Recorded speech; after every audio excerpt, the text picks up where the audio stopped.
Sebelum ada digitalisasi, UMKM di Kota Padang berjualan secara konvensional. Mereka hanya menunggu pembeli datang langsung ke kedai, mengandalkan promosi dari mulut ke mulut, dan sangat bergantung pada kondisi cuaca. Saat pandemi COVID-19, cara lama ini makin terasa berat.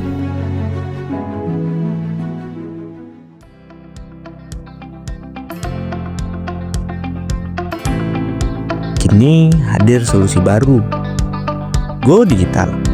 Dengan teknologi, UMKM bisa menjangkau konsumen lebih luas, bertransaksi lebih cepat, dan tetap berjualan meskipun toko fisik sepi. Inilah yang juga dialami JV Food and Beverage.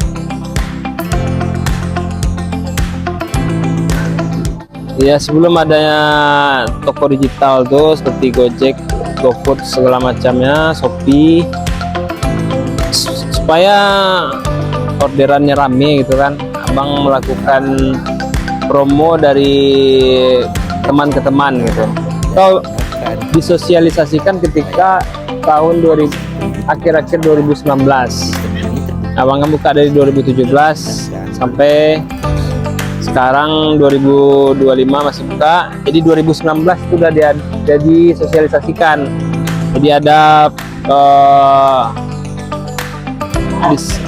karyawan dari pihak Gojek gitu kan, yang menawarkan supaya untuk mendata menu-menunya atau ikut bergabung bersama GoFood gitu.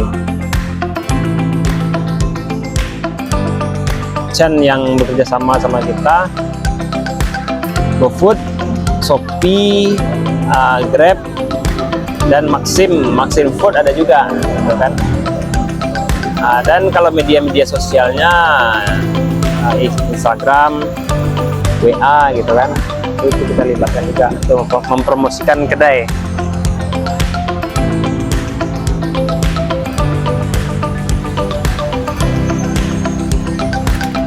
Chris, itu awal mulanya pada tahun, kalau nggak salah itu mulai di 2022 diperkenalkan di kedai Abang. Jadi latar belakangi dengan dari dua sisi ya. Pertama, abang sendiri, banyak konsumen yang susah bayar uang pas, nggak ada gitu kan, biaya uang kembalian nggak ada gitu. Orang lebih banyak menggunakan QRIS gitu kan, dan lebih praktis.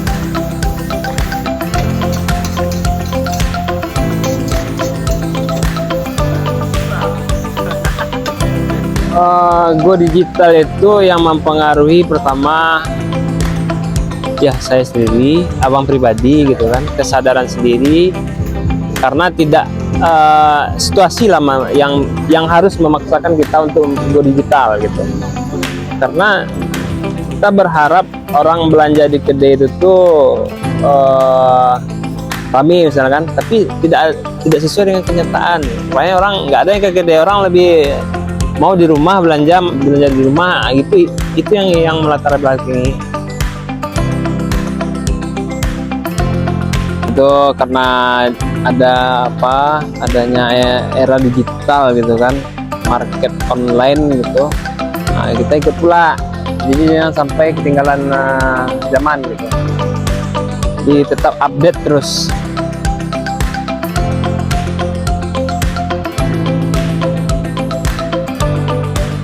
Kayak UMKM naik kelas misalnya dari mikro ke menengah gitu kan ya, diharapkan beberapa pemangku kepentingan gitu harus ada saling check and balance gitu. Misalnya dia kan ada bikin kebijakan untuk UMKM naik kelas, Fadli Amran misalnya, wali kota kita, dia tagline-nya UMKM naik kelas. Oh, UMKM pedagang lebih ke, contohnya pedagang kaki lima dipindahkan ke lokasi, direlokasikan misalkan. Relokasi ya, harapannya supaya relokasi itu memang dipantau gitu kan, supaya apakah dari tempat lama ke tempat yang baru, apakah omset orang tuh stabil atau turun atau naik. Yang kita harapkan naik gitu kan.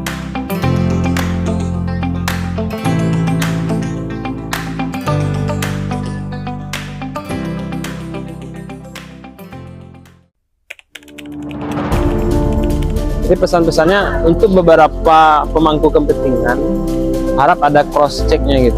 Setelah bikin kebijakan, misalnya dari pihak pemerintah, setelah bikin kebijakan kayak gitu, difasilitasi, ada nggak nampak peningkatan gitu.